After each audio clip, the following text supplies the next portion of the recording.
as I sort of approached the scene, the first thing I saw was a biker outside, and I'd seen a cyclist ahead of me much earlier, so I thought he was just having a rest. As I got a little bit closer, a very young child stumbled out into the road, and at first I thought she was actually just playing with a sibling, because she sort of looked from a distance like she was sort of falling over, larking about like a child would.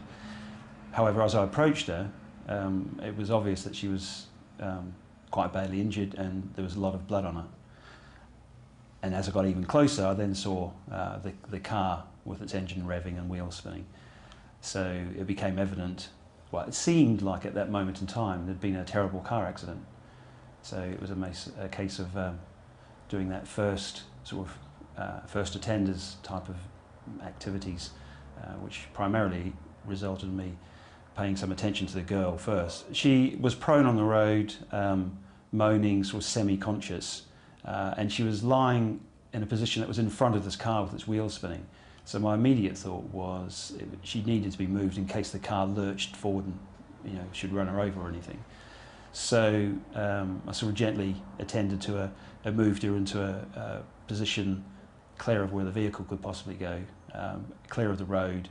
She was very severely injured because she was in and out of consciousness. In fact, after a few minutes when I was doing other things and just glanced back at her, she'd become unconscious. And she had quite a lot of blood and some very obvious, quite bad head injuries.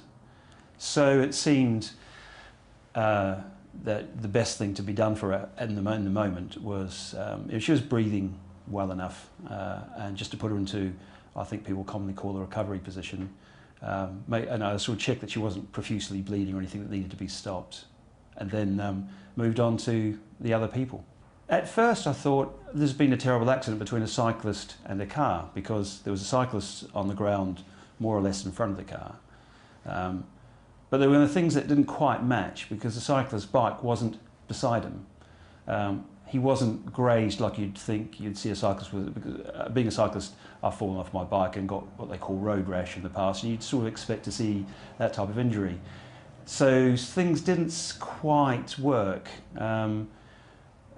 So as the minutes went on, I suddenly started to change my opinion about whether it was a car accident or something else. It seemed to me like he was probably dead. I couldn't feel a pulse, and the most obvious thing was the totally inanimate body.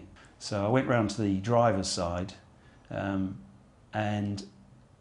as I needed to break the window to get in, but the window was already star crazed anyway, and I noticed there were some holes, and I was starting to think, is that a bullet hole, as I was breaking the window?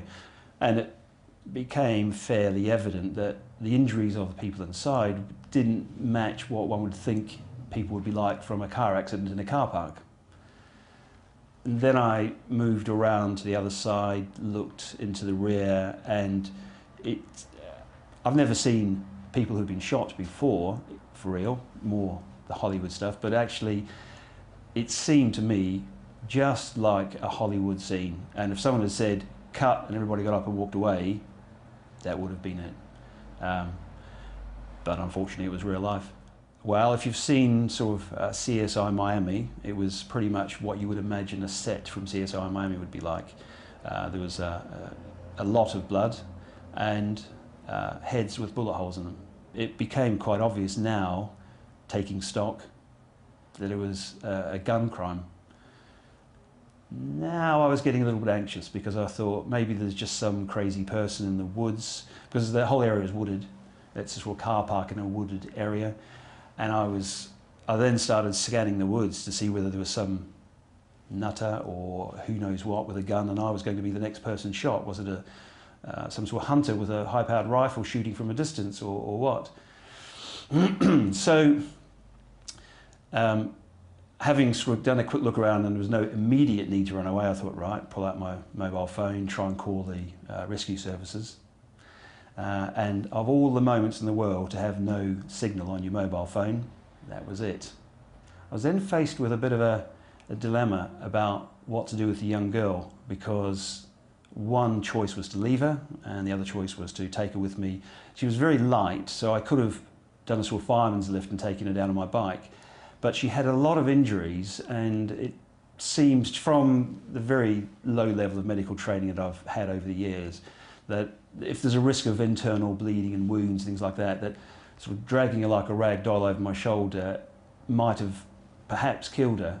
So the prudent decision really was just to leave her in the recovery position and then go for help on my bike as fast as I could.